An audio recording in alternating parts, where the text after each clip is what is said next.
This is a man from Modesto. I want to warn the Christians and other people, watch out. People will come and try to collect information on you. And it may be some time after America has fallen into lack of government and there's fighting in the streets. And there's going to be different settlements, different safe areas, different places that aren't safe. And people will come to you and they're going to try to collect information from you. How many guards you have, things like this. You don't want to give that information up. Now I just want to tell two stories about people collecting information. About 2 years ago, I went to a coffee shop, one that I go to all the time on the weekend. And there was a guy there and he had this big shirt with a big scripture quoted on the front and on the back. So he stands out, boom, I'm a Christian, right? So after a while he comes over, he says, hey, don't I know you from somewhere? I didn't know the man. I said, no. He says, oh, I think I know you from somewhere. Do you go to this church or that church? I said, no. And he said, oh. He said, do you mind if I sit down? I said, go ahead. So I start talking to this guy, and he starts asking me all kinds of questions, this and that. He tells me what his job is, which was something that I had interacted with recently, so I thought, that's odd. What are the chances of that? And then he also tells me how he used to work on farms, which I also used to do. So I thought, that's really odd. You know, what are the chances of that? And just the whole guy's approach was a little suspicious, and I felt really awkward about the guy. I thought something's not right. And also, when I came into the coffee shop, he was the first person I noticed, which also had my mind working. I'm like, okay, I noticed that guy. Now he's over here. This is not a random thing. There's something else going on. So the last question the guy asked me after this 20 or hour-long conversation is he says, you know what else? Because he starts talking kind of real anti-government. And I'm not giving him anything because I don't feel comfortable about it. Something's not right. In fact, my wife left.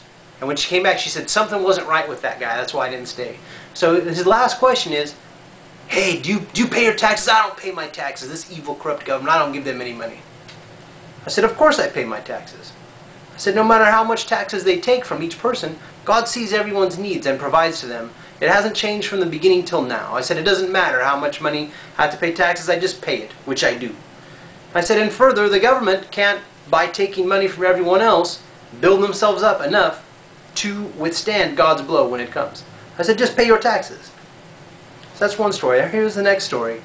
Right after 9/11, I saw a quick news blurb.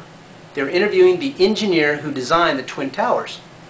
And one of the things that he had said was, you know, these towers were engineered to withstand an impact from a 707, which at the time of their construction was the largest airliner. People, those persons who came to interview him were collecting structural information about the buildings so they could make them come down. You know, I was just thinking about that today. It occurred to me.